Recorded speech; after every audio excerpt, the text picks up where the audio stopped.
It's a grand hit on the working people of Zimbabwe.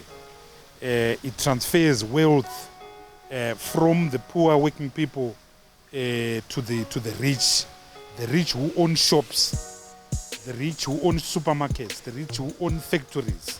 Because what it is doing is that it is forcing and discounting the real value of a US dollar in someone's pocket from the black market rate where we are buying our money as ordinary people to the official exchange rate of 1:83, which we all know is not real.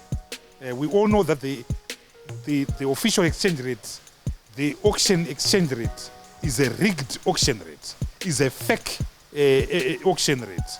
So when you now force people to use that fake currency, you are in fact devaluing the US dollar. And when you devalue, people's balances, people's savings, people's pension also gets devalued, which is why in the past few days, you have seen a massive spike of goods, of prices of goods in supermarkets, in factories, because the US dollar has effectively been devalued by SI 127 of 2021. So John Panoneta Mangundla and the Reserve Bank, they are fascist, they are rogue. On the 4th of May 2016, they caused chaos in this economy by the introduction of the bond note, which effectively killed the regime of multiple currencies. As if that was not enough, on the 20th of February 2019, through the introduction of SI 33 of 2019, where the law said any balance or saving or debt has to be converted into the RTGS dollar at 1:1.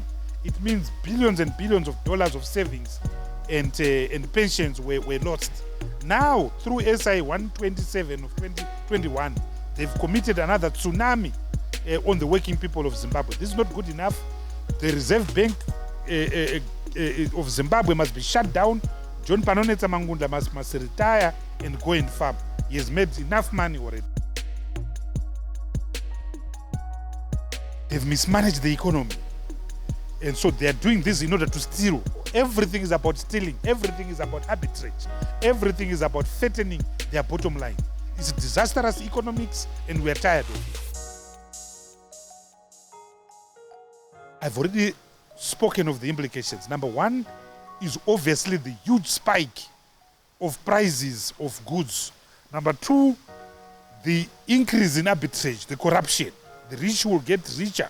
If you go to Zuva's service station owned by Emerson Mnangagwa, it's functioning and it's collecting US dollars. If you go to their gold mines, they're functioning, they're collecting US dollars. So you're going to see a huge increase in arbitrage and corruption. Number three, you are also going to see shortages. Electricity is already in short supply right now because the cost of money has just gone up. And lastly, and more importantly, people's anger, because this is a further proof of the fact that the social contract in Zimbabwe is broken down. We can't trust public institutions. Public institutions are extractive and corrupt. So there is a further shaking of the social contract, i.e., it accelerates the demand for political change. People are angry. People want a new government. People want a people's government. And that is the effect.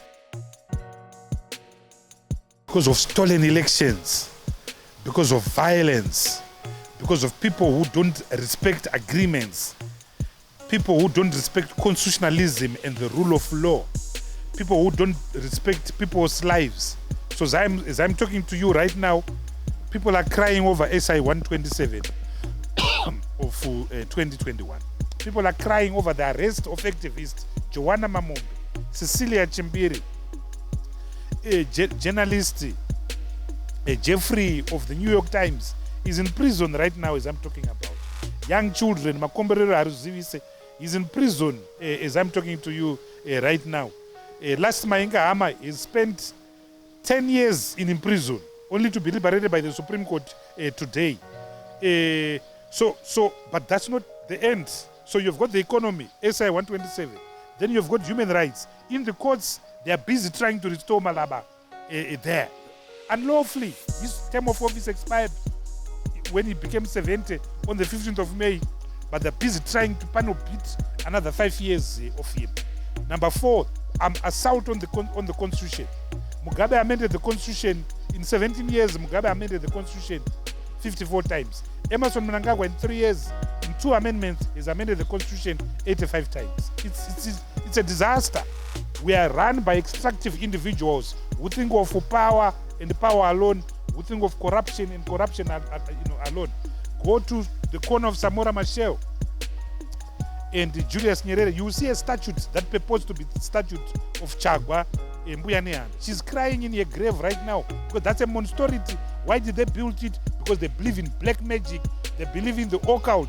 Why did they construct it? Because someone made millions and millions of dollars out of a contract that didn't go to tender. To make that miserable, ugly statute, to make that miserable, obscene road construction. It's a shame on Emerson Mnangagwa. Shame on this country. I would just say, John, resign. You're a good man. But they're making you do terrible things. Resign and go look after your lovely family. Leave ZANU-PF alone. They will use you, dump you. And ask Governor Gono. They used him, dumped him. Where is he now? No way. They are going to do the same thing to John Manguja. Use him, dump him. So my advice to John is, John, go home and farm. Look after your beautiful family.